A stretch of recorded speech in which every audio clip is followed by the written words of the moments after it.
Ance Carolina Pehere, NIM 200118081,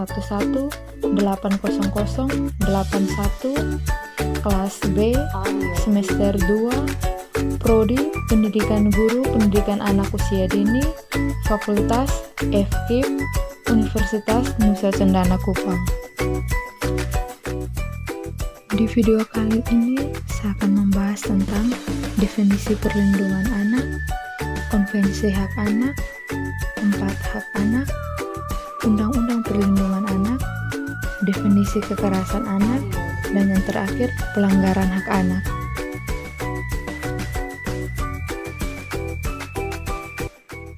Yang pertama, definisi perlindungan anak.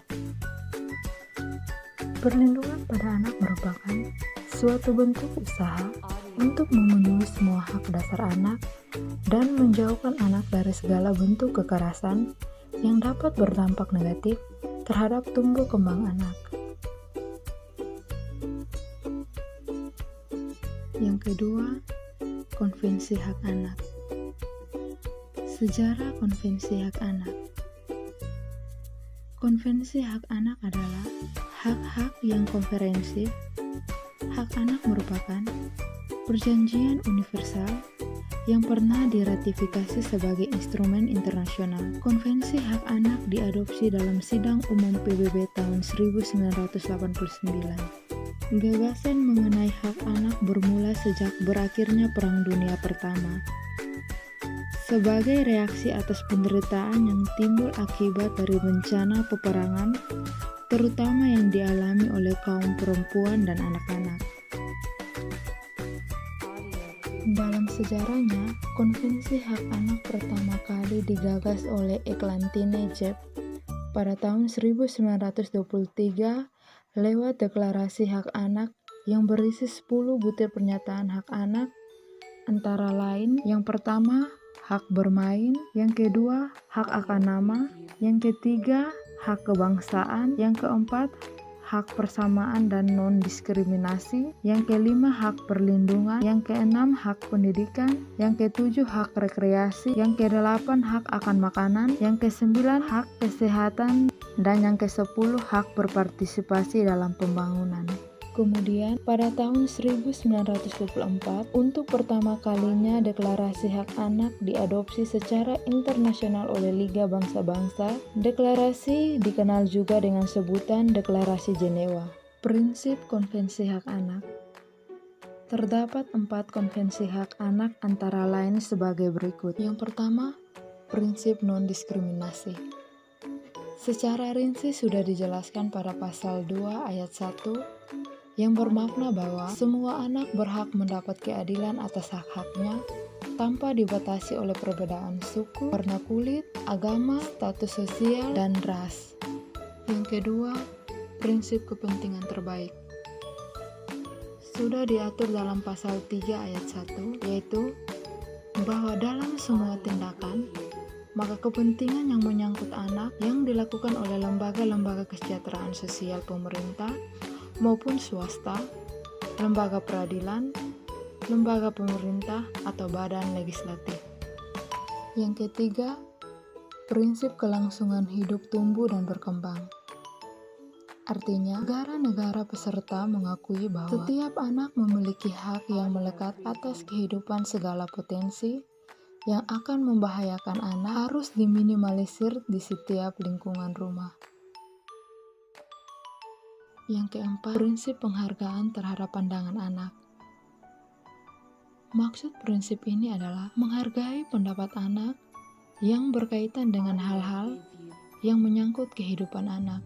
Yang ketiga, 4 hak anak. Yang pertama, hak kelangsungan hidup. Menjaga kualitas hidup anak adalah sebuah kewajiban bagi setiap orang tua dan orang dewasa. Menjaga hak hidup anak antara lain dengan menyediakan keperluan sandang, pangan, dan tempat tinggal yang layak bagi anak. Selain itu, mendapat akta kelahiran adalah salah satu bagian dari hak hidup. Yang kedua, hak mendapat perlindungan. Lingkungan yang penuh dengan kasih sayang akan sangat mendukung tumbuh kembang anak. Itu sebabnya, anak harus dilindungi dari berbagai kekerasan seperti dalam rumah tangga, kekerasan di sekolah, dan berbagai kekerasan lainnya. Yang ketiga, hak tumbuh kembang.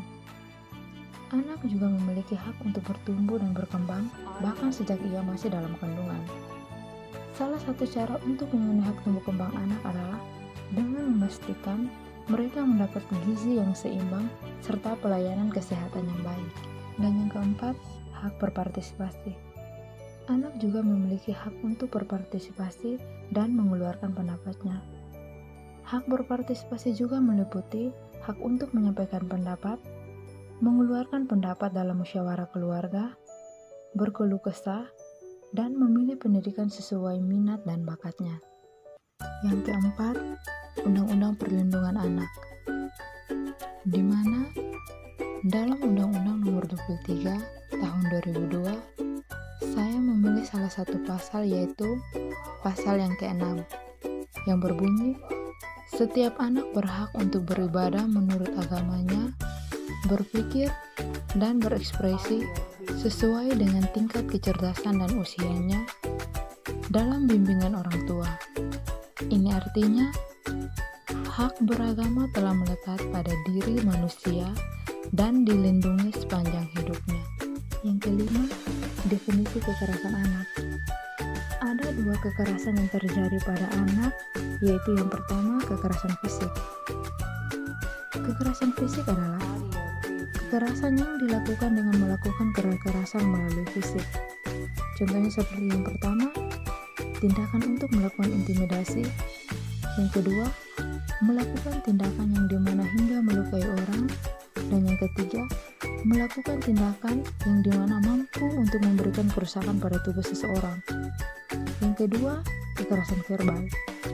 Kekerasan verbal yaitu kekerasan yang dilakukan dengan cara menghancurkan kepercayaan dan disakiti batinnya. Contohnya seperti yang pertama, melakukan sebuah bentuk kerahasiaan akan sebuah informasi tertentu. Yang kedua, melakukan pembantahan terhadap berbagai macam argumen. Dan yang ketiga, melakukan penuduhan dan penyalahan. Yang keenam, pelanggaran hak anak. Pelanggaran hak anak di bidang pendidikan masih didominasi oleh perundingan atau bully, yaitu berupa kekerasan fisik, kekerasan psikis, dan kekerasan seksual. Contoh pelanggaran hak anak di bidang pendidikan yang pertama, kekerasan fisik. Kekerasan jenis ini adalah menampar, menendang, memukul, mencekik, mendorong, menggigit, membenturkan, dan mengancam. Korban kekerasan jenis ini biasanya tampak secara langsung pada fisik korban seperti luka memar, berdarah, patah tulang, pingsan, dan bentuk lainnya. Yang kedua, kekerasan psikis. Kekerasan jenis ini tidak begitu mudah untuk dikenali. Akibat yang dirasakan oleh anak yang menjadi korban tidak memberikan bekas yang tampak jelas bagi orang lain. Dampak kekerasan jenis ini akan berpengaruh pada situasi perasaan, tidak aman dan nyaman, menurunnya harga diri serta martabat korban. Dan yang terakhir, kekerasan seksual. Kekerasan seksual yang dialami oleh anak jalanan termasuk pelecehan seksual seperti diraba-raba, diajak melakukan hubungan seksual, disundomi, dan dipaksa melakukan hubungan seksual lainnya. Sekian pembahasan dari saya. Semoga dengan pembahasan kali ini bisa menambah wawasan teman-teman semua. Terima kasih. Shalom.